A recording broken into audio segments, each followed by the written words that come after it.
Smart meter বিৰুদ্ধে আপোনালোকে জানে যে প্ৰতিবাদ অব্যাহত আছে আৰু স্মাৰ্ট মিটাৰ লগাবৰ কাৰণে প্ৰথম অৱস্থাত যিবিলাক দাদাগিৰি কৰিছিলে, যেতিয়া মৰাণকে ধৰি বিভিন্ন অঞ্চলত আমি APDCL বিষয়াবিলাকক জবাবদিহি কৰিছিলোঁ, তাৰপিছত তেওঁলোকে দাদাগিৰি কৰা বন্ধ কৰিলে। এতিয়া তেওঁলোকে বিভিন্ন কৌশল উলিয়াইছে। এতিয়া কি কৌশল উলিয়াইছে? তেওঁলোকে কৈছে যে যদি এপ্ৰিল মাহৰ ভিতৰত স্মাৰ্ট মিটাৰ তেওঁলোকে লগাই দিবলৈ যোৱা স্মাৰ্ট মিটাৰ নলগায়, তেতিয়াহ'লে তেওঁলোকে 50,000 টকা দি হেনো স্মাৰ্ট মিটাৰ কিনি ল'ব লাগিব। এতিয়া আমি তেওঁলোকক সুধিব বিচাৰিছোঁ, এইটো চাওক, টোটেল ভাৰতবৰ্ষত স্মাৰ্ট মিটাৰ লগাবলৈ আহিছে 22 কোটি 23 লাখ।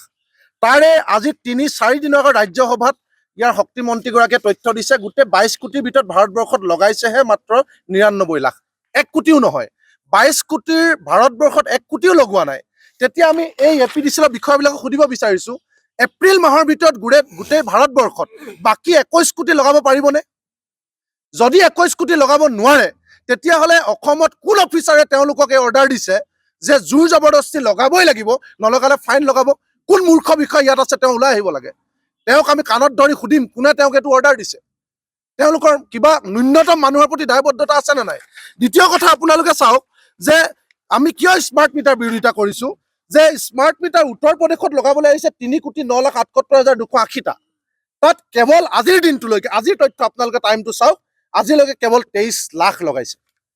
য'ত 3 কোটিতকৈ বেছি লগাবলৈ আহিছে তাত 23 লাখ। আৰু আজিৰ দিনটোত গুজৰাট দশমিক হিচাপে যদি চাই 0.45%, 1%ও নহয়। গুজৰাটত লগাবলৈ আহিছে 1,65,10,000, তাত লগাইছে মাত্ৰ 7 লাখ। আপুনি যদি দশমিক হিচাপত চায় 0.7%, 1%ও নহয়। তাৰ বিপৰীতে অসমত লগাবলৈ আহিছে কেৱল 69 লাখ, 1 কোটিও নহয়।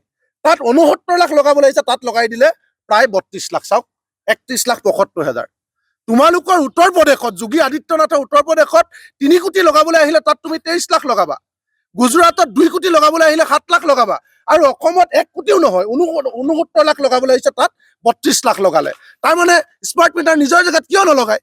আৰু দ্বিতীয় কথা, যদি আপোনালোকে চাই, আজি গুজৰাটত য'ত 1%টো স্মাৰ্ট মিটাৰ লগোৱা নাই, তাত আপোনালোকে চাওক, এখন গুজৰাটৰ এখন জিলা চুৰাট, তাত হাইষ্ট 5 টকা 50 পইচা।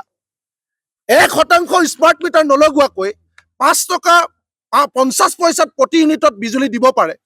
আজি আপোনালোকে চাওক, এখন যদি চাই আপোনাৰ উত্তৰ প্ৰদেশত 6 টকা 30 পইচা হাইষ্ট ৰেট, য'ত 1%টো স্মাৰ্ট মিটাৰ লগোৱা নাই।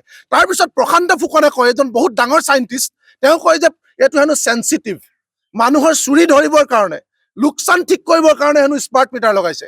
গতিকে তাত 1% নলগোৱাকৈ যদি 5 টকাতে দিব পাৰে, 1% 6 টকাত দিব পাৰে, আপোনালোকে 32 লাখ লগোৱাৰ পিছত কিয় 8 টকাত দিব লগা হৈছে? তাৰমানে এইটো নাটক, নাটকৰ বাদে একো নহয়। আৰু এতিয়া তেওঁলোকে স্মাৰ্ট মিটাৰ লগাই কি কৰিব বিচাৰিছে জানেনে? তেওঁলোকে পোনপটীয়াকৈ প্ৰতি ইউনিটত নবহায়, বাজেটত মুখ্যমন্ত্ৰীয়ে টুপি দিয়ে যে প্ৰিপেইডৰ যুগত হেনো তেওঁ প্ৰতি ইউনিটত 1 টকাকৈ কমাব। প্ৰিপেইডৰ যুগত মানুহে পকেটৰ পইচা দি ৰিচাৰ্জ নকৰিলে বিদ্যুৎ কাটি দিব। তেনেস্থলত আকৌ তেওঁ মানুহে পইচা দি কাৰেণ্ট লোৱাটো তেওঁক কেনেকৈ আকৌ 1 টকাকৈ ৰেহাই দিব? কেনেকুৱা টুপি দিছে চাওক, অবাস্তৱ কথা। তেনেস্থলত আপোনালোকে চাব, পোনপটীয়াকৈ তেওঁলোকে বঢ়াব নোৱাৰি 24 ঘণ্টাটো 3 ভাগ কৰিছে।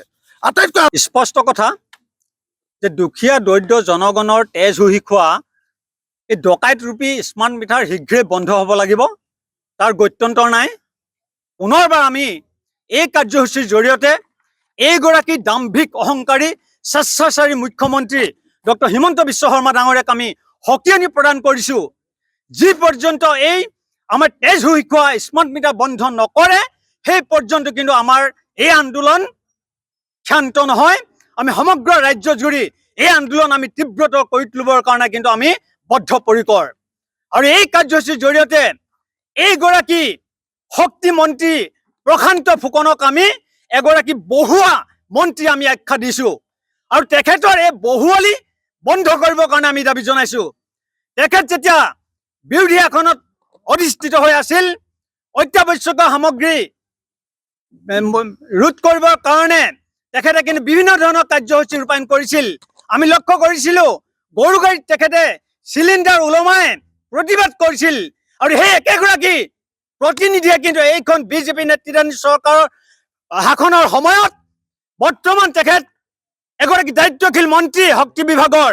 আৰু এই বিষয়টোৰ ক্ষেত্ৰত তেখেতে যি ধৰণে আচলতে গুৰুত্ব প্ৰদান কৰিব লাগিছিল, আমাৰ তেজ শুহি খোৱা স্মাৰ্ট মিটাৰ বন্ধৰ ক্ষেত্ৰত তেখেতে যি ধৰণে গুৰুত্বপূৰ্ণ ভূমিকা গ্ৰহণ কৰিব লাগিছিল আমি সেই ভূমিকা গ্ৰহণ কৰা পৰিলক্ষিত হোৱা নাই।